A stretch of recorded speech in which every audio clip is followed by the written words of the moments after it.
As you were saying, if you're drunk, you're sweet. If I'm drunk, I can talk to anyone. And it's like I'm 100% on the ball. I'm like the smoothest talker in the world. But if I'm sober, I don't even have the confidence to go up to girls. I don't know. Why is that? Just something about me ever since I was a little kid. Like I was always the shyest. Like I was just the shyest boy when I was a kid. I was very nerdy in that. Yeah. I would never step. I was like, it was introverted. Like I wouldn't step outside. Loved my video games and building computers and stuff. Yeah. So it's like, yeah. I didn't lose my virginity till I was like 18. When, you know, normally, or at least from friends of mine, it's like younger. It's like 15, 16 boys years around old, you, man. you're hearing it. Yeah. And then I would, like when I was growing up, all the boys in school, that's what was happening. But me, I was just different. I just played video games, built computers and stuff. And then I was just inside till like 18 is when I discovered the gym, going to the gym, got outside a little bit more. And then, then it all happened. Like I was very late to it, late to the party. And once you switched, you went balls deep. You know, it was my mum that switched me. Yeah. So, the boats and stuff that we all do, we have an event on one of our boats every Saturday during the non-peak season. It's a family thing. Yeah. And so it's called Wild Boys. So it's like, you know, the Magic Mike show. Yeah. So like where a bunch of girls go for their hens and watch strippers and shit. So we run one of those on the boat. So we have like 200-300 girls come onto the boat, and they all, it's like groups of 10. They're all coming for like their hens nights or stuff like that. How old are you when you go into these? So when I didn't do it myself, but because it was like family run, I had never gone out to a club. I had never partied or anything. And then my mum was like, "Nah, Nick, you got to go on it. You got to go have fun. You got to go have a laugh." So I went on it. I was so nervous. She pushed me to go onto it, and then I went on it. Just like we hire a bunch of like strippers and topless waiters. So the guys were there doing their job. I was just there. Mum thought it was a good idea to just go get drunk and like chat to girls and stuff. And then ever since that night, I think it was the first night I got proper drunk. I was like 18 years old, and I never looked back. It was the wildest night, and even.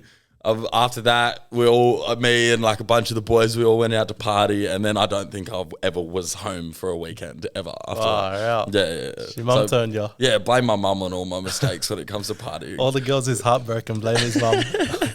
But go back to when you're younger. You said you were nerdy, built computers. Man. I've been building computers. Like I still to this day, I'm like a nerd. What do you mean building computers? Like I could build a computer from like the ground up. Yeah. Like I was like at home, I got this whole gaming set up at home, like fucking all the lights and LED lights, headset, shit. So in my spare time, if I'm bored, if I'm not out doing like work or something, I'm at home just playing video games. I want to start streaming, so I'm gonna get on. Yeah, I want to start streaming too. That's what Matty keeps telling me. Yeah. He's like, you know, you got to show these people the other side of you. You got to do this. You got to do that. Yeah, bro. He's like, just start up a stream, and like I can do it at home. I just need to get a video camera and like chuck it up, because I reckon it'd be funny at least. I don't know. It'd be fun. I yell a lot and shit. You do it anyways. Yeah, I do it anyway. So why not in the spare time when I'm doing it? You know, I got all my mates from like different sides of Australia that I've never even met, that I've been playing video games with for like 6 years.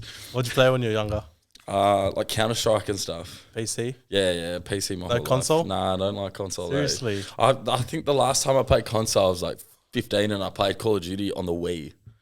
Remember the Wii? Yeah. Yeah. I didn't know they had Call of Duty on the Wii. Yeah, that's the only time I ever played like COD or something on console. Other than that, I've been playing PC my whole life. So they don't play sports games or anything? No. I can't get into that. I reckon like those basketball games. 2K. Well, I don't actually know. 2K, the basketball games, I don't know. I haven't ever really played them. But I hated playing FIFA. Yeah, FIFA. It just wasn't for me. FIFA's like one of those games. You have to have... I like having someone to play against. Yeah. I'm not going to go grind Ultimate Team by myself. Yeah. And then play online every now and then. But I grew up... My brother was a little bit older than me. So he had PlayStation. And it was always competitive, like against each other. Yeah, like I can see that. But like playing FIFA by yourself... Yeah, no. Like if I'm just at the boys' place or something with a bunch of mates, we'll play FIFA. Why the hell not? You know, it'll be a little bit fun. But playing it by yourself at home, like I play video games at home as a hobby, and it's like playing FIFA by yourself is a little bit boring, because over the past 10 years I've been doing FIFA. It's like the exact same game as it was last year and the year before that. What's different? Yeah. It looks the fucking same. Yeah, it is true. It's true. Unless you actually keep up with the sport. I keep up with basketball, so when the new 2Ks come out, I'm like all over it. Oh yeah, that's because 2K. You know the teams and it's all different stuff. But still, I need to verse someone. The game itself is the same game as it was the year before. Yeah. They look the same. When there's other games like all the Call of Duties, they've come a long way. since, True, 10 years ago, different maps, different, everything about the game, It's the top 3 games of all time. Ours are going to be probably different then because I'm console. Yeah, I don't know. Oh, no, you know what? Some of them, because... No, I did. Okay. Counter-Strike. I loved COD Modern Warfare 3. I didn't even play that. Modern Warfare 3. And then the first Black Ops, the zombies. Yeah. Because I wouldn't play the online, I'd just play the zombies. With like Kina the Non-stop. Toten and that. Yeah. Non-stop. If I could go back, mate. I was actually talking to someone about this the other day. I wish I could go back like 10 years and just live one day. Yeah. Just live one day. No stress, no worries. Just no. in school, hating school, but like going to school. And like, I think School's so easy. Yeah, I know. You so don't realize that till you're out of it. Like now that you're grown up-ish, 23, 24, and then you're living by yourself and you're doing all this different stuff and you don't realize how good you had it back in the day. And I'm like, back in the day, man. And then it's like, you know what? It makes me regret a lot too. I'm like, fuck, I wish I concentrated more in school. Yeah. I wish I did this better. I wish I did that better, but you can't go back. But I just want to... Hindsight. I want to go back, 10 years or something and just like live one day. And then, like, with all the video. All right, if you had to live, games, one day, what would you be doing? go back, like, Yeah. There's like I got like little memories of like I remember days when I was a little kid, when that like it wasn't, I think it was like a school holiday day, but like I didn't go outside, but I was just at home playing video games, like non-stop. Because if you go back and play the old COD like zombies, it's not the same. It's not the same. Now? It's now, not the same. That's why I'm like, I wish I could just go back and play it again back then. My top 3 games are number 1, and it's the best game of all time. No one can tell me shit. It's got to be GTA 5. GTA 5. I never got into the GTA. The fact that, bro, you could do everything, and then that's when they introduced online. Yeah. So now you could do everything with your mates, like, bro. Yeah, but I never got into the GTA either. I got the only GTAs I ever got into was like Vice City, like the old one, and San Andreas. They're the only 2 GTAs I ever played. I used to write down the cheat codes on the fucking papers. Yeah, you'd be going like X triangle, blah, blah, blah. Yeah. But no, GTA 5, bro, it's just so deep. You could do it like racing, heists, they're making anything. games like it's this, crazy. like real life now. I was watching a stream, actually. I've been watching Speed heaps. Yeah. I show Speed, I show and he's doing the RP GTA, the role play. Oh, yeah, Bro, that's cool. That's cool. That's funny. different, though. You can put on a character different to who are in real life. Yeah, people get real immersed into that, it's a real immersive experience. Like, people forget fucking who they really are. Honestly, it's like they take whole alter ego. It's like they go to work and become this other person, but... But that community is blowing up, though, like the streaming and stuff. Like, it's the actual of, like, 10 years ago, no one would ever... Like, your parents wouldn't think that that's a career. No. And then now these days, people are genuinely couple like... of grand a night. People, more than that, man. There's like an average streamer. Yeah, there's an average. Like some of the top streamers have like 50,000 subscribers and that's monthly. Crazy money. Anywhere between like $2.50 to $10 subscriptions. Obviously, and they get half of it. Yeah, they get half of it or something, and that's insane money. Plus the donations on a daily. Like people. Like I remember when I was watching, because I've been watching streams since I was a little kid because of all the video games. I remember being in a stream one time, someone gets donated like $10,000 or something like this. Ridiculous money because that's the new generation. It's all technology and shit. That's crazy. Yeah. But my second game probably got to be 2K16 NBA. 2K people know that. And my third probably Black Ops 3, I think. That was when Black Ops 3. I was about year 10, 11-ish, playing zombies with the boys, just pulling all-nighters. You know what, though? I still buy every Call of Duty. Even like Did you play Fortnite? No, I never actually played. I was talking to someone about that yesterday. I have never played Fortnite when it came out. The Fortnite hook it had on us, we were about 17 then. The hook it had on us, bro, was crazy. I hate that type of game, eh? Really? It's too much, like... It was the first time I was... It's kind of like, not like Black Ops, but it was the first Battle Royale game I've ever played with building and stuff. PUBG.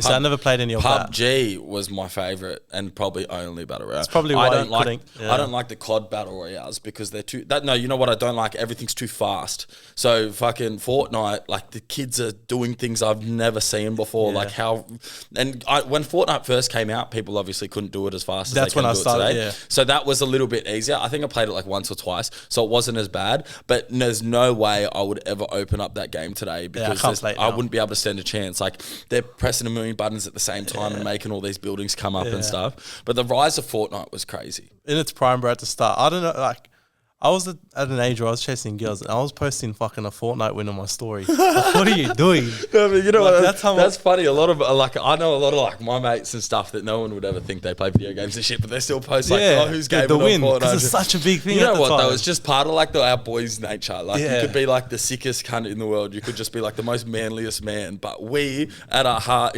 we love just chilling and playing video games. Things change in life, but games will always be there. Yeah. See, I don't go to the pub.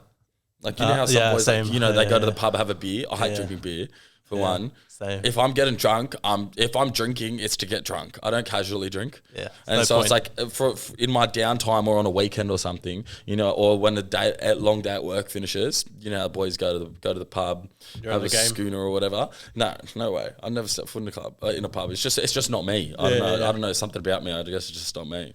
Just jump on the game. Yeah, I'm home. Change clothes quickly, go to the gym, and then for the next like 6 hours till like 3 a.m. in the morning, I'm playing video games. You haven't started streaming yet? No. That's crazy. I've been thinking, I need to. I was actually thinking about it yesterday. I was like, because I just reset my whole computer, so I'm like, got to download all the software. Got to go buy myself a camera, and then I just got to do it. You know what I mean? I got a cool computer room at my house anyway, so it's like, it's perfect, but... So you said your mum changed you into the nightlife. What changed you to start? What was the spark that made you start training and like taking care of yourself? I was such a skinny kid, eh? I was like, I remember it when I was younger, because I played football and that and all the sports that we all usually play when we were kids, and I was so skinny. And I remember when I was playing like representative football, the dietitian would trying to put me on a meal plan and stuff to make me gain weight. And then I think it was just an awkward stage through puberty. And I was just I got really tall, and then I was just really awkwardly skinny, and people would always comment on it, and it was like a very insecure thing of mine. So I was like, oh fuck, I got to go to the gym. I remember at one stage I was like force feeding myself, like, because you get to a stage where you're just so full in the day, you're just like, you can't eat anymore. But I was like pushing my body past that at like the ages like 17, 18, and I was just trying. I was like 6'1", 6'2", and I was like 80 kilos or something. So I was like skinny for a taller guy. Now I'm 6'3" and I'm 105 kilos. All of that weight would have just been height. Yeah, exactly. Height and bone. And then so I was just like force feeding myself because I hated everyone's just saying how skinny I was, and it's like, you kind of look anorexic and stuff. I was it's a big insecurity thing, and that drives me even to this day. The problem with that is I'll never ever think I'm big enough now, or like, heavy enough or whatever. So I'm still trying to gain weight, still, that type of stuff. But it's a good thing at the end of the day. I think gym and fitness and stuff is like the best thing for everyone, Who did you look up to at that time? Like, did you just jump in the gym with your mates, or did you have a trainer? Did you watch online? I'm just checking his camera because I'm paranoid. But yeah, check it. Who did I look up to?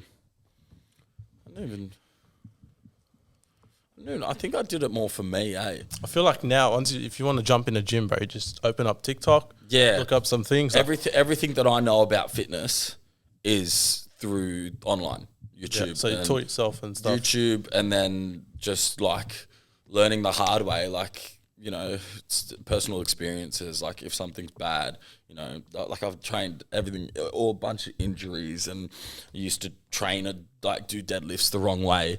And then I just learned it because I'd started hurting my back and having back issues, that I had to learn everything the right way and stuff like that. And there's still probably heaps of things I need to learn, but everything I know to this day is just through YouTube and stuff. That's an amazing thing about this day and age. Like you can just it's information age, bro. Yeah, but then at the same time, there's a lot of misinformation out there. There's a lot of people or a lot of things that aren't right, or maybe are half right, and the young generation are coming up and reading all that stuff, and the accessibility to stuff and stuff like that. Because like I was in the gym today, and some kid was telling me he's said like 17, 18 year old, and he's telling me he started Psalms. And I'm like, okay, where are you getting them from? And he's like, oh, there's this online store from USA. I'm like, yeah. Like, that's not I'm just like, that's what I mean. It's like, because there's a lot of information, like kids at the young age can just click of a button is getting click of a button. Like they can Google it and then just see all the positive benefits out of something. And because that's all there is, like, say, what does this psalm do to you? The kids can just Google it, and it's all like sounds amazing and perfect, but you don't know what's actually happening inside your body, and especially at such a young age. Yeah, that's pretty young to start. Like, What's your take on steroids? Because I have a very strong stance, and I'll go after. You have a strong stance. My stance is I don't think there's a problem with it if done safely, right? People want to hate on people doing steroids, but at the same time have no issue with going out with friends and drinking alcohol to have fun. Like, they can't have fun without alcohol. Or even going like out other recreational to do drugs and shit, to have fun. Yeah. But the moment you take something that's a drug to benefit yourself in a safe way, obviously if you're doing it safely, it's a problem. Yeah. And they get probably insecure or jealous underneath the hate. Yeah. But well, what's wrong with taking something to benefit yourself? I agree. I think a couple of years ago it was a lot more frowned upon, and it's becoming a bigger thing. In my opinion, is sometime in the future there'll be quite a few like steroids or PEDs, like performance enhancing drugs, that'll be legal. You know, because at the end of the day, if everyone can take steroids, like everyone thinks of like the competitive disadvantage if someone's taking something and someone's not.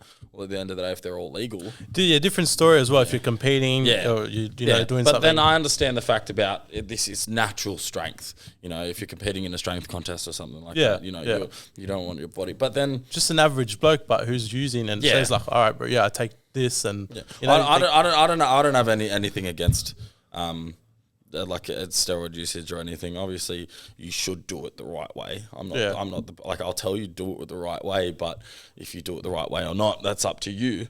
But like, it's always best to go through a doctor and stuff like that if you want to do it. I don't think it's easy to do that though. But definitely steer away from doing it like the underground ways and stuff like that. That's not that shit will fuck you up. You never know what's going to happen to your body and how it's going to react and stuff like that. But like I don't have anything against it. It's your own body. You're your own person. Do it, and it's not like you take something and then you don't have to work out. You don't have to do anything. If that, it's more of a motivator. Yeah, like you do that, and I guess it motivates you more to train.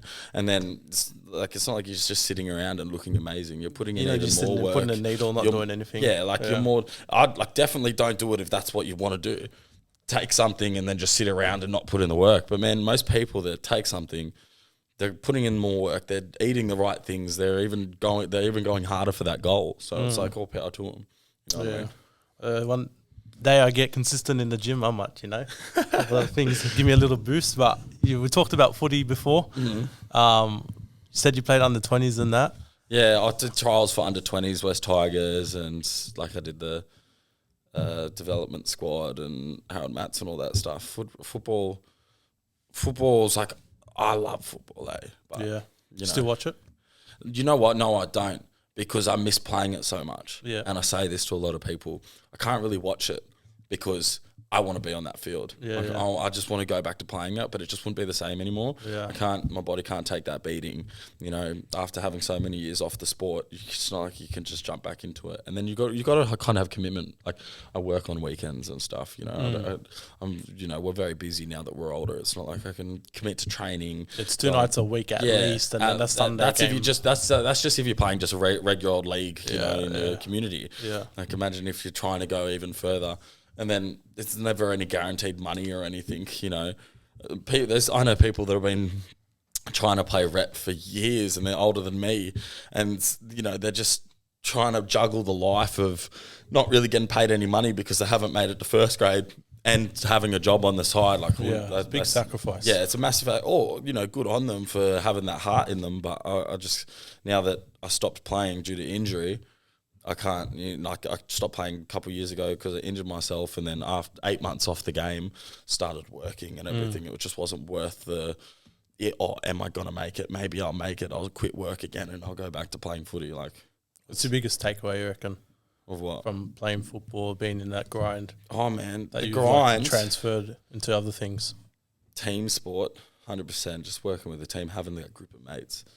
That's what it was about, bro. And as you get to about 16 to 17, 18, if you're not like trying to crack it, it's more about like 100%. You go into training, you're gonna see all your mates there. Yeah, so I got mates now that still play league, but it's just for the boys. Like, it's just to do something fun on the weekend with the boys. Because there is nothing better. Like, my team won a few grand finals back in the day, and then so it's nothing better than just like playing a game of footy and like doing some insane shit, winning a game, scoring a try, smashing someone in a tackle. Like, they're some of my most fond, like, amazing memories and happiest memories.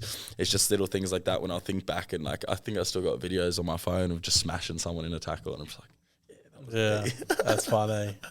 No, but that was probably my favorite thing as I got older. It just gives you an excuse to see your mates and like that training. Yeah, exactly. But it just depends on everyone with time and stuff like that. Yeah, you know now, what I mean? But yeah, no, I wish maybe one. I think I tried to go back a couple of years ago, but I just couldn't commit to it. No, I don't think I'll stay unless I was getting like fucking upwards of $400 a week. I wouldn't. Yeah, exactly. You got to get some sort of wage, like. You know what I mean? Like, we're living out of home and stuff. Got to be able to make some sort of money. I do miss it, but now basketball's a sport. I always wish I could play basketball, but I can't shoot for shit. I'm in love. Neither can I. Doesn't stop me. I can't shoot for shit. I'm actually getting into the shoes now. Maddie, I want to buy a pair of Jordans off Maddie because I don't have Jordans. I love my Yeezys. Yeah? Yeah. That your shoe? Yeah, Yeezy's my shoe. Most comfortable shoe I've ever worn in my life. Seriously? Even though they're, overpriced. If you guys want shoes, Luna Kicks AU. That's where you go. The plug, Luna Kicks AU. But yeah, Yeezys is my favorite shoe in the world. I reckon overpriced for a little bit of ridiculous pricing on some of them, but they are genuinely like a comfy shoe. Yeah. And I've got a wider foot, and they're a wider shoe. That's why I like Asics. Yeah, I don't like Asics. They don't look the best, but in terms of like running shoe or some shit, I gotta go Asics because nothing else fits something like that. But like, Yeezys everyday. Jordans shoe. are pretty good for a wide foot. They're not too bad. Yeah, I haven't bought a pair of Jordans out. I didn't think I liked the look of them, but then some of them maybe. I don't know if I'd go the low, the mids, I reckon just the normal, just like the lows. Everyone goes the lows. Low mid. Yeah, it's like an everyday. I can wear it every day. Man, I wear Yeezys out on nights out and stuff like that. So I reckon they're like there might be like a jogger kind of style shoe, but like I reckon they're like a luxury. Like, you know what I mean? You pay that price for them. You wear them. They're the nicest shoe. You deserve it. Yeah, I don't wear Yeezys on like my weekdays. I only really wear them when I'm going out. It's a statement shoe. Yeah, exactly. Because when you're dressing up, you got to wear. You're dressing up to look like a statement. You know what I mean? You got to suit this. That's not first point of contact. Yeah, is the shoes for guys? When you look at a guy when you're out on a night out or something, you're in the club. I'm looking at shoes first. You're looking and then I go up. Yeah, shoes, jeans don't really matter because like jeans are just jeans. Yeah. Pants are just pants. It's not like they've like got Louis Vuitton all over them or something. Like, but like, and then you see what shirt they're wearing. And then you go to the watch. The wrist. You go to the watch, see what and then watch the haircut. Yeah, and then the fresh fade, see if they've got a fresh haircut or something. And then maybe they've got a necklace or something. But then at the same time, it's also misleading because there's so much fake shit. Yeah, I'm kind of getting to the stage where I don't mind just wearing like kind of like a plain. Yeah, I just wear plain every day. I always have. Every now and then I like wearing spice it up. Something nice, but nothing too bold and out there. But like, there's a lot of like fake clothing in that going out there. Bro, I love the Uniqlo shirts. You got a Uniqlo shirt? No, I don't. You know Uniqlo store? Yeah, I know the brand. Just the simple, I don't know what it's called, some weird word, tee. Like I'm wearing it right now. These, bro, they have every color. It's a bit dirty, but it's just like a long. No, industry has some just nice casual t-shirts that you could just wear with a pair of jeans or something as well. Yeah, it all depends on the fit though. I like the plain look, but you mentioned the nightlife. Tell us a bit about that. You do some events, you run the boat stuff. Oh yeah, you're the boat man in your bio. Ever since my mum got me into partying, I've always thought we all work during the week hard as hell, 40-hour week or something like that. In the boat company? No, but like in general, everyone in the world works during the week to make money, to have pleasure on the weekends and do all the fun stuff that you want to do. And in a younger age, it's all partying and everything. Everyone wants to do stuff like that. So it's like I always thought, you know what? I want to do that for work. I want to be the one that runs the parties or be in some sort of involved in parties and stuff like that, because that's just going to be fun all the time. Was that after you got a taste of the boat? Yeah, that's after I got a taste of all the partying and stuff. So Yeah, I run like parties on boats and yachts and stuff like that. You know, been involved with a couple events and stuff like that. And then I've just secured my partnership owning in a bar in Sydney now. So things are like stepping up. But yeah, I just like the party lifestyle is my sort of lifestyle. Like my dream would be own my own club one day, like, you know, nice club or something like that. Because that's what Sydney needs, something new but big. New but big. There's a bunch of new stuff coming out that I feel it's all good, and like, you know, they're like that NV place. Yeah, like like NV and Noir and stuff. Like there's quite a few new clubs that are coming out, and they're all good events run by some amazing people. And they all got heaps of hype around them. But the venues, they need to be bigger. Yeah. Like Marquee and Ivy are the only big venues like we got in Sydney. Like, even though it's hard, like you need a lot of money behind it. I understand that. But it's like someone just needs to combine with someone else, or a few people put in some bank money and just make something like, you know, overseas, Ibiza, Vegas, like, or something like that. Because we're missing that, you know? Yeah. But yeah, the nightlife has always been my lifestyle. I heard a night out with you is good. What's that like? What do you reckon? Every night is different, and all my mates will say the same thing. Like I'm a planner as well. Like, say I'm going out with some mates, they just think, oh yeah, we're just going on a night out. Maybe we'll have a table somewhere or something like that.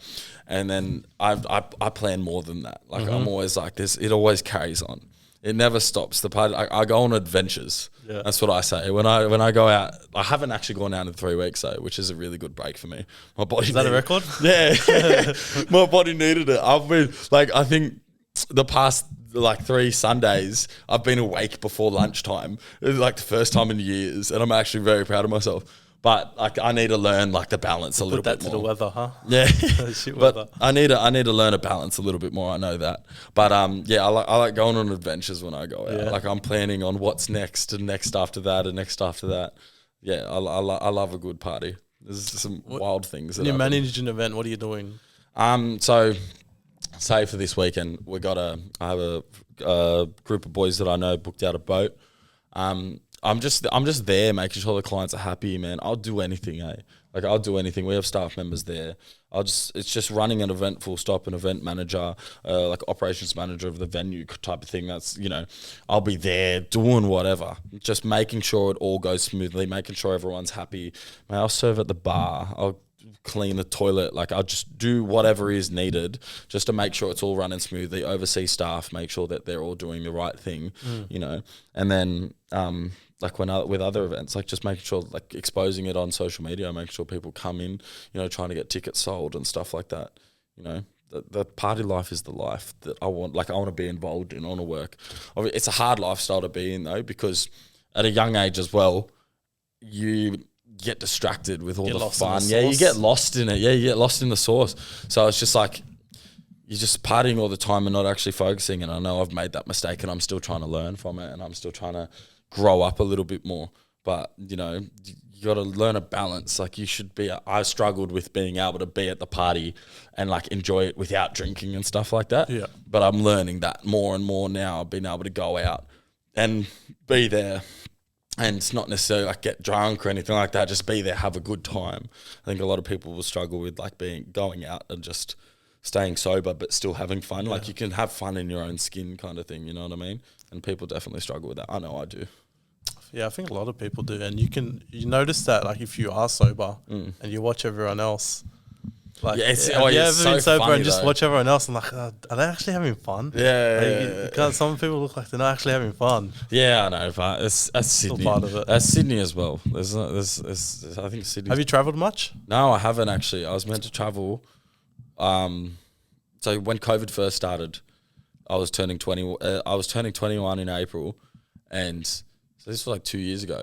And I was meant to go overseas for my birthday, but lockdown started like 2 weeks before my birthday. Fuck that. And then ever since then, I want to go next year. Where were you going to go? I was going to go over to Greece and stuff. I was going to say, it's one party spot. Is that where you want to go? Yeah. I want to go everywhere. But next year now, hopefully, fingers crossed, summer is going to be a really big summer. I hope. You know, I want to work hard. Summer's peak season for anyone in the party industry in Sydney, obviously, because beautiful weather. Yeah. Everyone wants to be going out more. So summer's the time I got to stay here. Yeah, you know, and try work harder, do more business, stuff like that, and then hopefully by my birthday in April next year, be going overseas. When's your birthday? Like April 2nd. I'm April 21. Oh, it's good looking blokes in April. You mentioned you got a partnership in a bar. Yeah, talk to us about that. Some friends, 2 really good friends of mine, own a bar, and they've extended out. They know me, and they know. I like going out and like partying and you know the scene. Yeah. And so they extended me. Very grateful for it. They offered me like a position, part ownership, and then over time I'll up my stake a little bit more. Just come bring my talents into it, and hopefully I can bring new, fresh, younger eyes because they're a bit older than me. Can you say what it's called? So it's called the Cat's Meow on Oxford Street. It's nice, like exclusive kind of, luxury kind of bar vibe. It's not a club. It's like you go there for pre's and afters kind of thing. And maybe if you're not going having a big night out, you can go there. We've got DJs and stuff in there. Every now and then we're going to have some people coming in, do a little bit of fire shows, belly dances, stuff like that. So it's going to be that kind of nice luxury cocktail bar vibe. Yeah. Yeah. So hopefully that picks up. We got a lot of plans for that, and we want that because they've owned it for a while now. But yeah, they just want to bring someone new into it, someone that's younger in the generation that just wants to, maybe I'll be able to come and bring something that they don't have into it. You know what I mean? So, yeah, it's mad, bro. Good luck. Hopefully it goes well. But yeah, I don't know, partying. What's your favorite thing about like the nightlife? What's your favorite and your least favorite? I'm very social. I'm a very social person. Like on weekends, on weekdays, I don't want to leave my house. Keep to yourself. Yeah, I'm just gym and training. Gym, so work, gym and gaming. Yeah, work, gym, gaming, sleep. Yeah. I love my sleep. My sleep is like my first favorite. My sleep's the number one favorite thing in the world for me. Number second is like going to the toilet. Toilet? Yeah, man. Don't you just like, you go into the toilet, mate, even if I'm just chucking a piss, like guys, we can stand up and chuck a piss, but sometimes I'm just going to sit down. I'm going to sit down if I'm not in a rush. I got a daughter, right? She's turning 4 this year. Yeah. She goes to childcare and it's like a toilet they all use, and she goes to my missus at work. So she goes, "Mummy, how come he's standing up to do a wee? Daddy doesn't do that."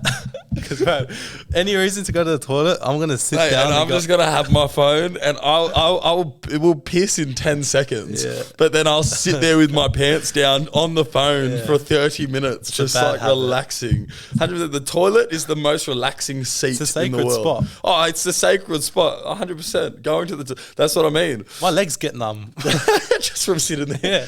But that's what I mean, and no one will say that, but I don't care. Number 2 is going to the toilet. I don't know about girls, but I know for a fact every guy in the world will be able to resonate with that going to the toilet is an enjoyable experience. Shirt off, heat light on. Yeah, just chilling there. No, you know what? Sometimes I'll sit there like no light on in the bathroom. Seriously. I'm just on the phone, man. You really like the nightlife. In the dark, just chilling. Like, the toilet's good for me. That's a spot. That's a spot. But yeah, I don't know. Yeah, just social. I'm just a social person. I just like on the weekend. I get a lot of FOMO as well. Yeah. I think that's what I've kind of started to move away from because that's an immature thing as a younger person. I get like that too. Yeah, but I think I've made some further steps away from the FOMO feeling, like just being able to relax like the past couple of weekends at home. But I know on weekends everyone's out and about, and I'm just like. I just see it on socials. If I plan like a day, like I'm not going to go out, sit at home, and then on a Saturday night I'll be just looking at my phone and people will be like messaging me, "Where are you? You want to come out?" Or even seeing on social media that everyone else is out and about and at these clubs. I'm like, damn it. Like I kind of want to be there. Like I've kitted up and I've had a shower and like dressed up at like midnight and just hopped in the car and drove out into the city or hopped just in from FOMO. Yeah, just been like seeing everyone's out. I'm like, no, I've got to be there. I got to go. I'm going to be there. But like that's an immaturity thing. Like that's something that'll hopefully pass over time. But yeah, just being out and about. I love it. You just love being around people, being around fun, music, everything like that. Like I love music and stuff as well. What's your least favorite thing about partying? About the night going life, out, make money, spending money. Spending money. Yeah, it's expensive because I do my ass in. Like I'll just a couple drinks, and then when I'm an idiot because when I get drunk, I don't think about like the next day or what comes in the future. I'm just in the moment, in the now, and I have no regrets. I'm the opposite. So it's like that's why I think I'm like when I have confidence, like I got a newfound confidence when I drink, and then I won't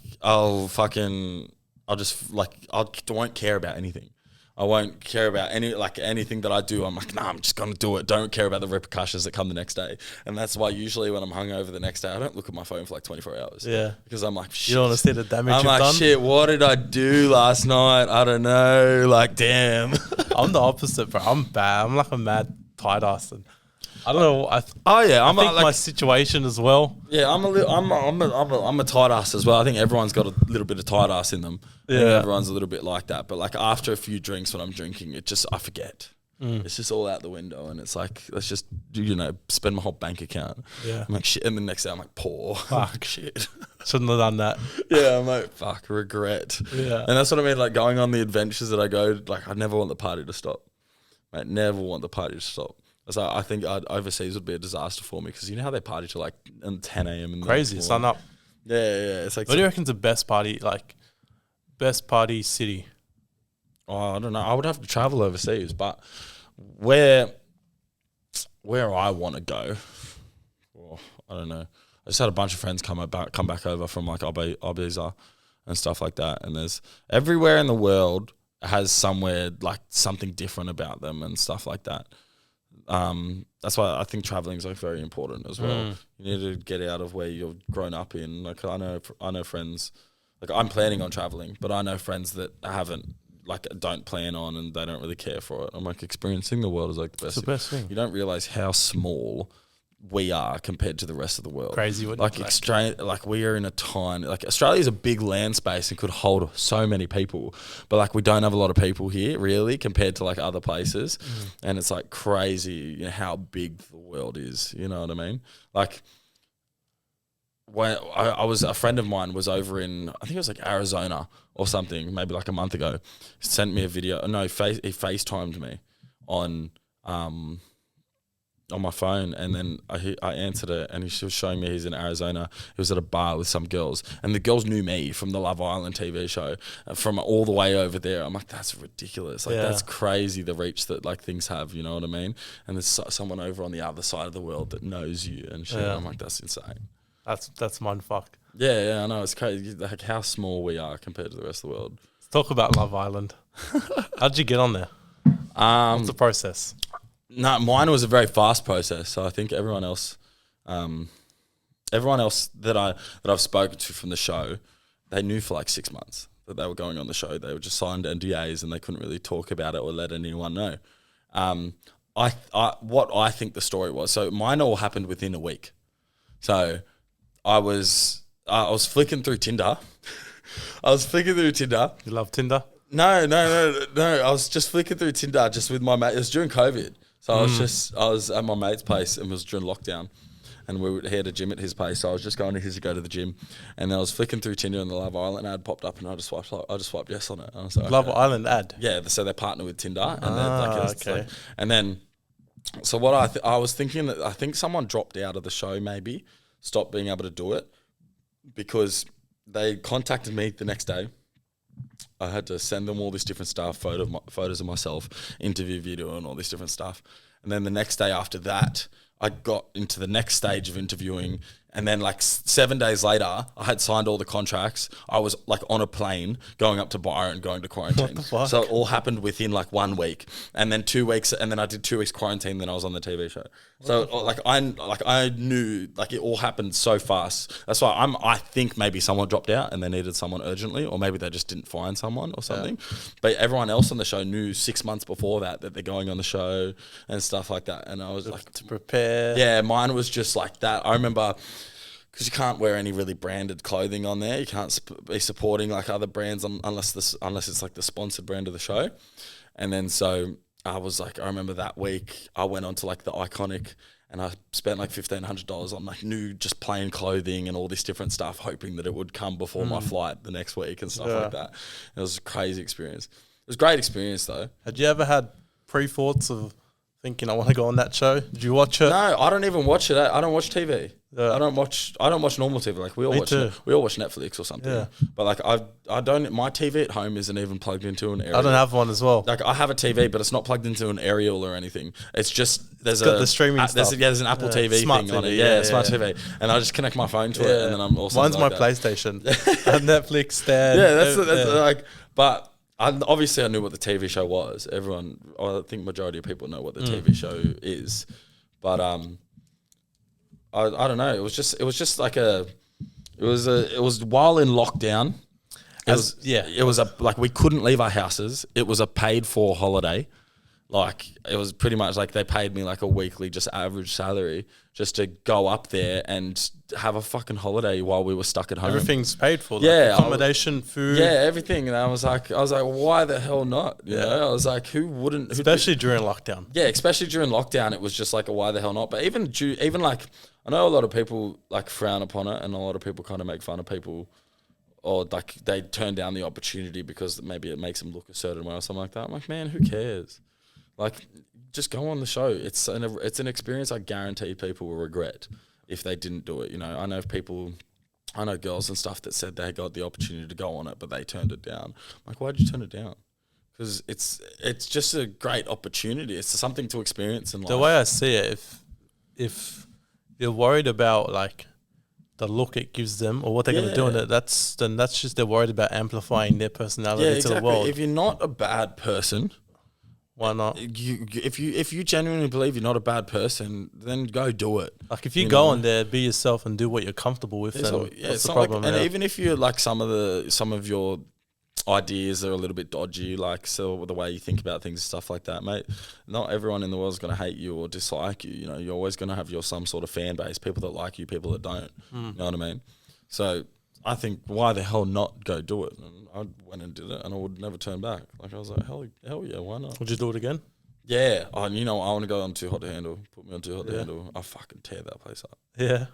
I was very reserved on Love Island. Why's that? I don't know. I think maybe it was the whole like build up to it. Like we had to go and we quarantined for 2 weeks. It happened very quick for you too. You didn't get time to kind of take it in. It happened fast, and then even the fact that like we went up there and we quarantined for 2 weeks in a hotel room. We couldn't, like none of us could leave our hotel rooms and stuff, you know. So it was just like a lot of sitting around waiting. And we got given like hard drives with like over 100 movies on it, and that's what I was doing all day, just in this hotel room, 2 weeks straight until we went into the villa. And then I was just like sitting around. I think it was just a lot of waiting around and stuff. And then when I got on there, and because you do worry about what everyone else is going to think about you and stuff like that. Especially being first experience on TV. Yeah, exactly. And I was just like, I think I was just very reserved and shit. And then obviously there'd be some decisions that I think that I did on the show that I wish I'd changed. Like what? But like everyone thinks about like, what would it have been like if you picked someone else, because you couple up with people on the show, and like, you know, if you went on the show, you'd obviously think like, maybe I should have stirred a little bit of drama. Maybe I should have just fucking picked this girl and taken it off him just to see what would happen. Good content. Yeah, exactly. Just dig into it. Like, why the fuck not? Like, I'll be honest, I don't think anyone goes on that show for love. Nah. Like, I didn't go on the show. It's either for the free holiday, exposure, to get famous. Exactly. Like, I didn't go on the show for love. And this is probably the first time I said it to other people, but now this is like on a podcast, so it's online. Like, I read your little like the Q&A about you, and you said you were going on there for love. I think everyone does. You got to say it to go on the show. Like, I went on for a good time, meet some new people, have a laugh, and who knows what would happen. Like, maybe I could have fallen in love on the show. But I know my goal wasn't, I'm going to go find the love of my life on this show. And not leave without it. Yeah, because I think that's a ridiculous thought. There's 7 billion people in the world. If you think that the person that you find on a TV show, one of the 15 girls on that TV show out of the other, 4 billion girls in the world, is the one that you're going to love for the rest of your life, I think that's a little bit of a ridiculous thought. But like, I went in there with an open mind, and I didn't go in there to be some sort of like sleaze, and I'm just gonna do all this shit with a bunch of girls and just get out of there. Like, if I ended up going on there and actually finding someone that I liked and stuff, then good. Then, you know, I'm happy with that. But like, my thought wasn't, okay, I'm gonna go in here, I'm gonna find the love of my life, like shit like that. You know what I mean? Backtracking on that thought, but do you ever have that mindset if you're like meet a girl that you think, fuck, could I be in love with this girl like outside at a club or something? And then you ever think like, but there's so many other girls. How do I know this is the 100%. Yeah, I do some sort of believe in like love at first sight and stuff like that. But like the TV show is just like a little bit of like it's just like, what are like the real chances? You know everyone kind of has the same intentions as well. Yeah, and everyone was on there. It's like no one from my season stayed together, and I'm like, I feel like I think there was a couple of people being kind of fake it. Yeah, they get told to fake it. No, you don't get told anything. You don't get told to do anything or say anything. And that's the whole time. Yeah, that's the whole time. That's a little bit of a misconception people have. Like, I get asked that question a lot. Like, is it scripted? None of it's scripted. Seriously? Like, yeah, like obviously there's the game parts on it where like that's all normal, like that's all games. Everyone knows the events that's games. Are scripted. Yeah, but like the show itself, if I'm going over and sitting next to this girl and saying something, I decided to do that. So everyone there is just acting on their own actions. Yeah, everyone's acting on their own accord, kind of thing. I feel like maybe like you'll get told something on the sly, like say someone said something. By a producer? Yeah, you'll get told something on the sly, but like, you know. Like this person said this about you? Yeah, maybe something like that, you know, if they want to keep it spicy, because obviously the producers have their like pre-predicted storyline that they want to go with. You know, they see how it goes for the first like 2 weeks, and then now they're like, oh, might seem like a good storyline, or they might want to chuck a twist in there or something. You know, it's a story at the end of the day, it's entertainment. But they never say, I never had to sit down and read something and read that out, like, you know, read off a script kind of thing or anything like that. It was, but there was definitely quite a few people in there just faking the fuck out of it. Like, and I think everyone can tell. Like, it was the fakest one. I don't want to chuck dirt on anyone. I'm not gonna. I think that's a bit too far. It was the realest one. Who was your favorite person on there? Or did you walk out of there with like a proper friendship with anyone, or not really? Yeah, like I think I didn't walk out of there hating anyone. I don't have bad relationships with anyone. They're all amazing people. I don't have anything bad to say about any of them. But I guess they're all just like they just weren't a lot of them just weren't my sort of like friends, like different from my normal friendship group. So I just didn't carry the friendships on outside the show, but. Yeah, I don't know. I got some like this. I don't know. People fake it. Like I think one of the realest ones, Chris, or there's a guy Taku on the show. Yeah, they were like, I reckon they were like two of the realest guys on there, like genuine feelings. Like they like maybe it's biased opinion because I had conversations with them on the show about all this different stuff. I didn't have conversations about it with the other boys, but like. You know, even the couple that won the show, they ain't together anymore. Yeah. How much is everyone fucking on there? Oh, yeah. I think I didn't... See, you think that. Overseas, I think people are sleeping with each other a lot more. But, you know, on the Australian one, I think Australian TV has a lot more censorship. So they won't show any of that stuff. But it was awkward. It was awkward as fuck. There's cameras everywhere. And they're like security cameras in the corner. And then if they turn or move, you can hear them going. And then so it's just weird. And then there's like 10 beds in one massive bedroom. You all shower together. Like the shower's an open shower. Like you all sit there. Like not all of us, girls separately. Yeah. Girls and boys showered separately.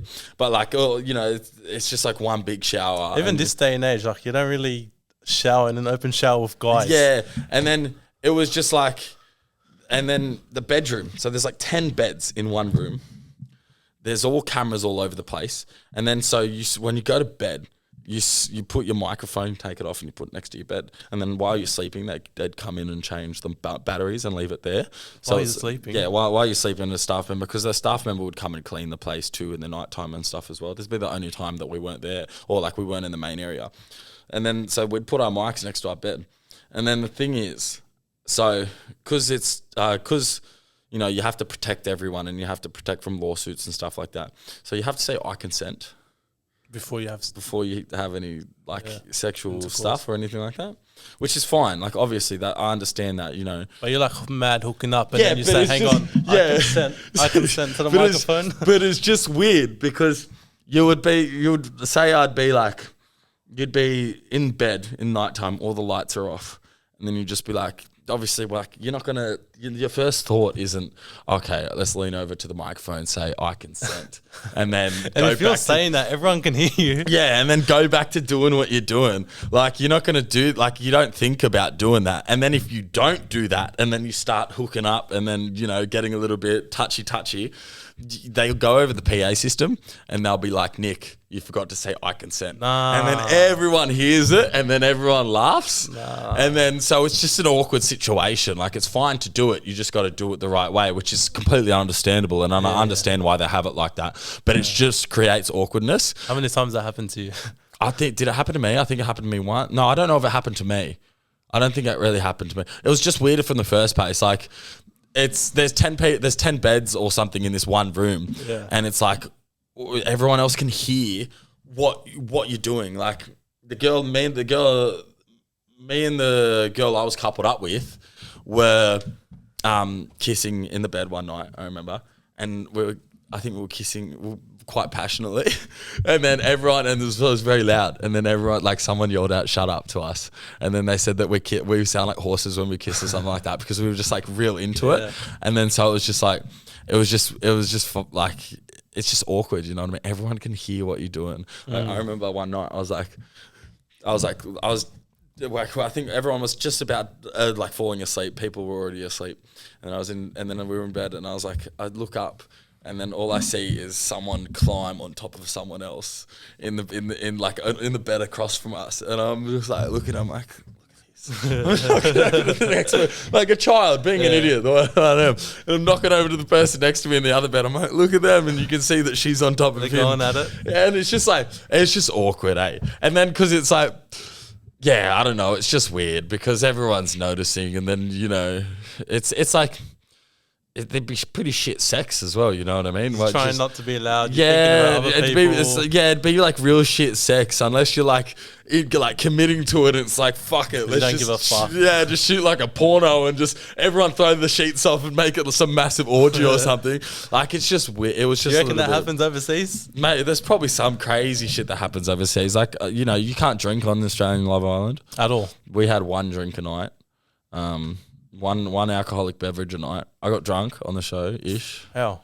I took everyone else's drink. Yeah, pretty much. Yeah, I was just like, I was just a little bit selfish, and I just fucking drank a bunch of other drinks, and then maybe like 45 minutes later, I was like wavy because I hadn't drank in so long. Yeah. I was like wavy, and then I remember some of the boys played a prank on me.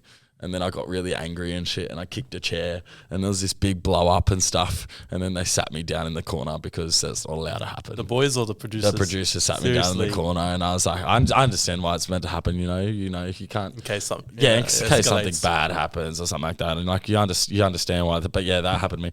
And then some fucking girl on the show goes out and said, some girl from the show that came in for Castlemore it was just like when new girls come into the show and you go to a new villa. So the boys go to a new villa, the boys stay in the villa, the girls leave to a new house, and new girls come in, and we get to spend like 2 days with the girls. So it was during that time, and that's when that incident happened. And then I didn't end up, and then this was a girl that was trying to she was a girl from Casa, so she was trying, like the girls from Casa wanted to break up other relationships so they could stay and the other girls could leave. Yeah. And then so she was me and her were talking for a bit in Casa, and then it came down to decision day, and I just didn't want to be with any, like I was just like, any of the new girls, all amazing people and stuff like that, but I'm just like, I wasn't vibing with any of yous. I might as well just go, it'd probably be best for me just to come back to the villa with no one, and you know, hopefully the other girl that I was with comes back to the villa with no guy, and I stay, or I go home. Like I wasn't, and then you're not out there making strategic decisions. I didn't care at this point. I was just like, yeah, like I couldn't, you know, it just wasn't my vibe. And then so I came back to the villa by myself, and then after it all, this girl goes on a podcast or something, or I've heard something. She was saying that I got kicked off the show because of the incident where I got drunk or something. I'm like, no, I chose to go home. Yeah. Like, it was my decision. Did that get shown in the broadcast? What? You saying all of that? Yeah. Oh, the episode that I went home. Yeah. I walk in by myself and I pretty much just choose to leave and stuff like that. That was a lie. Yeah. Just and then no. So the chick comes out after the TV show and says this. Yeah. So after the TV show, she comes out and says, I got kicked out of the show because of some drunk incident. And I'm like, no. You're probably just upset because I didn't pick you or something like that. Like, shut up. Like, no, you were there for 2 days, something like that. Like, everyone fucking wants to start this little beef drama and all this different shit after the show to just create some sort of spark. More attention. Yeah, more attention. I understand that. Any publicity is good publicity. But this is the first time I've spoken on it publicly as well. I'm just like, yeah, it's not what happened. I chose to go home because I was just like, yeah, send me home. That's fine. It's like you girls are nice girls, but it just wasn't vibing you. I'd rather just go back to the other girl or just send me home. And just went home. So I was just like, shit, like haircuts and all of that shit. How they're coming in? Yeah. How often? We had like dark days. What's that? So what dark days are? I no think cameras. It's like we had like one dark day or 2 dark days. It was like every fortnight or something. We would we'd split up again, and then girls would like one of the dark days. Girls would stay in the villa, boys would go somewhere else, and then vice versa, and then we'd have haircuts, and people would have spray tans if they wanted to have spray tans. Eyebrows done and stuff like that. I just had a haircut and didn't do any spray tan stuff. I don't know exactly about the girls because I wasn't there, but I don't know if they got. I think nails and shit. Yeah, all that shit. That's that all happens behind the scenes and stuff like that. Not many people know that. But can you contact your family in that? Nah, I didn't speak to anyone for. How long were you there? I was away for 2 months or something, 2.5 months, something like that. That's a long time, bro. Yeah, I did that, and they took my phone from me the moment I landed. So when the moment I landed up there, even in the quarantine, even in the quarantine, they took my phone. They took my phone from me the moment I landed from the plane. So I had someone pick me up from the airport, and then they just took the phone in a little plastic bag, took my wallet, everything, chucked me in a hotel room, and I was just like sitting there, and there was nothing really to do. I got to go to the gym for like an hour. And the gym was just like a little setup with like a bench and some dumbbells in this in this room. And then so we all were just rotating through the gym. We weren't allowed to see any of the other contestants. Yeah. So they would move us around they would strategically move us around the accommodation that we're all staying at. Like they'd have the chaperones, they called them, would have radios on them saying, I'm moving NF or I'm moving this. Yeah, I'm to up the hallway here to make sure we don't run into anyone. All serious shit. Yeah, and then I think there was like paparazzi called on one time that we were going to be there, and it's like, why is it paparazzi? It's just Australian TV in the first place. I didn't think much of it. But so it was like we were hiding away, and then I remember this one time we were walking through the place that we were staying at, and I pressed the elevator button, and it just opens the door, another chaperone with someone else, and I got to see Mitch for the first time. I got to see him before we even got into the show. That was funny. But what's another thing that happens that people don't expect or that we wouldn't think of? Anything that caught you by surprise? Everything was like everything happens. You don't really see anyone, but besides you only get to see like one producer. So we'd have like a lunch break where they'd bring in catered food or something. Like we got to cook food ourselves as well, but behind the scenes is a set of like 150 people or something, but we don't see any of that because there's fake walls. So it's like almost as real as it looks. It's like like a Big Brother thing, like like how it's just like there's just cameras and stuff like that. Yeah, like you don't really see anyone. I would say it is as real as it looks. There's no really fakeness to it. I would feel. I do imagine the overseas one is a little bit crazier. I think it's crazier in every aspect. But it's a fun experience. What else? Well, you finished that. What do you want to do now, moving forward? Just like you got the bar thing going. Yeah, I got the bar thing going and stuff like that. I just want to continue my life. I'm only 23. I got a long way to go. If things come up, it's always was a lot of like beneficial stuff that came out of going on the TV show. Like, you know, Instagram following is nice, and then every now and then you get a brand deal or you get to a photo shoot where you're getting paid like good money, and it's nice and stuff like that. But you can't focus on that to go long term. Yeah, not in the long term, not for future. Like maybe if you're on the overseas one, I understand that because like there's a bigger following over there, so you're gonna get bigger following on social media. But here in Australia, it's not like the biggest thing. So I think it's very, very hard to gain a following or a lifestyle out of going on the show. Like, you got to be realistic at the end of the day. I came back and I went straight back to work. Yeah.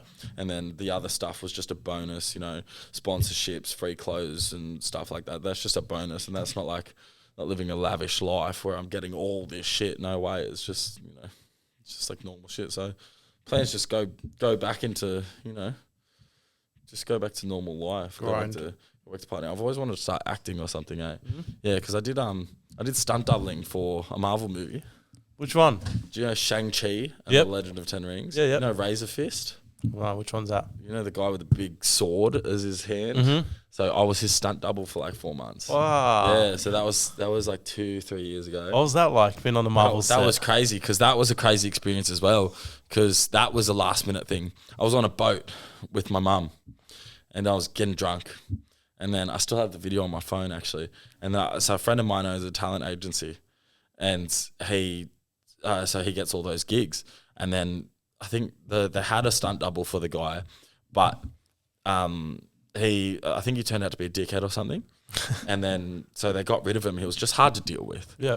And so it's not the star of the show. Yeah, and he was just hard to deal with. So they were like, okay, let's see if we can find a replacement. They sent out, my mate owns a talent agency. He called me straight away. He's like, Nick, I think you'd be a good suit for this gig. And then he's like, it's a bigger guy. The guy, his name's Florian, his real name. He was in Creed 2 or 1. He was the boxer, boxing Michael B. Jordan. Drago. Yeah, Drago's son. Yeah. And then, so the guy was like, he's 6'3", he's like 110 kilos or something. And at the time I'm 6'3", I was weighing that much as well. And then, so I was drunk on a boat. My agent guy said, take your top off, filming yourself in front of the camera. So my mum took the phone. Confidence. My mum took the phone, and I took my top off because they need to see physically what you look like. And I just talked to the camera for like a minute, sent it to him, he sent it to them. Maybe an hour later, they were like, yeah, he's perfect. And then like the next Monday, I was on a set out in Western Sydney with like 400 people on a Marvel set. And I'm coming on here with no experience on any sort of movie set or something, sitting in makeup and hair for like 2 hours. They glue a fake beard on my face. So I had this huge beard like this long, because at the time I couldn't really grow a proper beard. Yeah, and then takes time. Yeah, and then I sat in makeup and hair for like 2 hours. Then I just went straight onto set, and one of Jackie Chan's stunt coordinators was there, because Marvel movie, big time stuff. Yeah. And then so first Asian guy too as the lead. Yeah. Like, it's a really big movie. Yeah. And then so this Jackie Chan's stunt coordinator just took me, because I was doing all the fight scenes, stunt double. So it took me over a couple sequences, and for like 4 hours straight, I was just like punching the air and doing all these sequences, training with someone, and then they just chucked me in, all cameras around me, a bunch of extras in the background, a massive fight sequence, and I'm just sitting there. It was like the hardest work I've ever done in my life. What an experience! Because you're just consistently like punching, doing the same thing. Yeah, doing it for like it's like 12-hour days. Yeah, on a movie set, and it was like consistently just throwing punches and fighting people, and you understand why actors and stuff, they bulk up and they put on all this muscle, and then during the movie they don't really train, because there's no time to train in normal life. The movie is training, and then you see like actors will say how they lost so much weight during the movie, because it's actually so physically hard. Like, I'd never been more drained in my life. Movie in particular, there's a lot of it's like the Asian like that nationality that got all the martial arts and stuff like that, and it's like beautiful. It was so cool to do, and it was just some of the, they had to learn. I remember one day I was in this big building and they were learning me how to fall without hurting myself. So I had this, it's so cool how they set it up too, because in the movies it looks so real, but really there's this like train cut in half. Yeah. And so the scene, it was a bus. It was a bus, and you can see the scene. I remember that scene, and he's fighting in the bus. Yeah. So really, it was a bus cut in half on this big like gimbal machine that would just move and shit. And it's in this massive blue room. And then in the scene, the guy jumps up and kicks me here. And then you go flying backwards. And then, I was just standing on this blue platform, and there's blue curtains behind me, and there's ropes and a harness connected me here. And about 3 guys behind the curtain would yank me on the count of 1. And I'd just go flying back. And I learnt for like 2 hours how to just fall. That safely, looks good, but doesn't whack yourself and like hurt yourself. That's mad. I was like, that and Love Island. That was a crazy year for me. Like that all happened within like a year and a half, and I was like, what the hell is going on? But like they were like some of the 2. Like I'll hold on to those memories forever. Like that. Marvel, bro. Yeah, like you can see all this stuff here. Yeah, you played a part in that. Yeah, in the multiverse. I know, but like even because I know some guys, I'd be talking like you get your friends on set and stuff, and some guys didn't like me because someone comes in with no experience at all. Like I have fighting experience, like boxing and stuff. Like I can, I'm athletic, so I know how to do a couple things. And these guys have been doing stunt stuff for ages, and then I'd come in and I just don't know. Like I haven't been doing stunt stuff for ages, none of that stuff, and I've got the biggest role a stunt person could have in the movie, being an extra from being a stunt double for the main cast. That's like the biggest role for a stunt man. So people didn't really like me there. Someone said that to me, like this is an opportunity that they've all been dreaming for that you got, and you don't have any experience. So I was like, yeah. So I was like, I feel like I did pretty well. Chip on your shoulder. Yeah. But it's like on set, like some people just didn't like me and stuff like that. So they're drama people, so yeah, exactly. But I've always like after that and Love Island, I was like, mate, I imagine if I could be like an actor. I've always like wanted to give it a shot, like some sort of maybe do some acting classes or something like that, see where it goes. But why not, bro? I want to do it right now. Too busy. But like next year, maybe like give it that would just be cool. Right now, if next Chris Hemsworth or something. Start your stream right now, and then that can take you everywhere. If I could play video games for the rest of my life, I would stream. You never know what can happen off that. Yeah, like a friend of mine, like a Wog, like a Lebanese guy, like tatted up and stuff. He's Twitch affiliate. Like it's not hard to get Twitch affiliate, but he was like he just started streaming his like Fortnite or what's his name? COD games TK. Okay. Yeah. So he started just streaming like I think his COD Warzone games or something.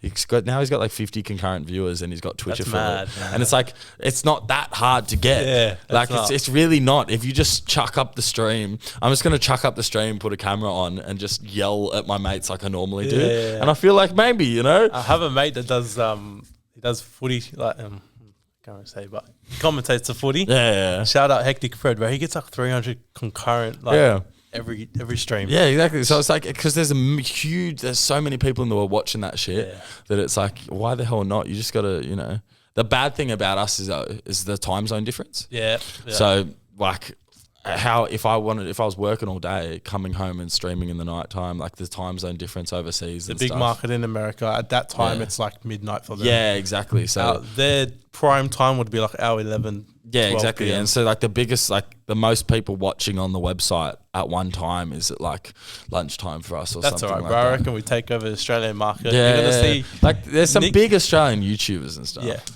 Never know, you can move there as well. So you're going to see Nick start his stream. I'm going to start one, and I might hold an E-Date series of Nick coming on. But I'd love to do that online shit. That'd be so cool. I want to do like a mix of games and like the chatting style and have shit going on. Have like online wager games Tinder type of shit and stuff like that. Try set kind of Aiden Ross style. Yeah. The Aiden Ross style would be cool. It's more entertaining. Instead of like, if you're gun at games, which you are, and you like computers. I'm not that good. But I appreciate you coming on, bro. Thanks, brother. Quick shout outs to Lunar Kicks, like we said, Encore, fucking Fuchs Active, everyone. Hectic Fred, like I said, but where can everyone find you? What do you want them to find you? Your boat? Place, Instagram, nicholas.love. Yeah, that's what's the bar called on Instagram? The Cat's Meow. All right. Follow them up. Appreciate you coming on. Thanks, brother. I appreciate it.